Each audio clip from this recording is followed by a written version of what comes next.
আসসালামু আলাইকুম। আজকে আমরা জানব ফরিদপুরের বিখ্যাত মিউজিয়াম সম্পর্কে।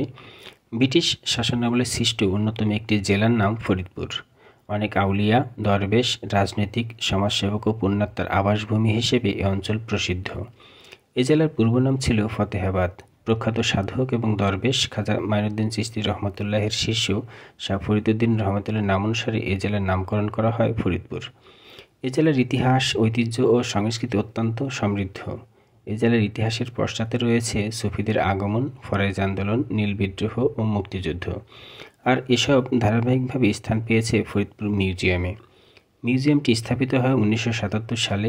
এর অবস্থান সরকারি রাজেন্দ্র কলেজ ডিগ্রি শাখার পূর্ব পার্শ্বে কবি জসিমউদ্দিন হল সংলগ্ন।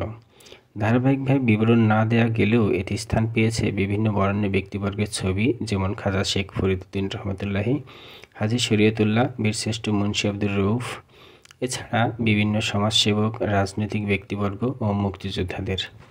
এতে সংরক্ষিত আছে কাঠের তৈরি মূর্তি, বিভিন্ন দেশের পূর্ব আমলের টাকা, ধাতব মুদ্রা, হাতে লেখা কুরআন শরীফ, হরিণের শিং, পুরাতন জীবাশ্ম, কলের গান বা গ্রাম্যফোন ইত্যাদি।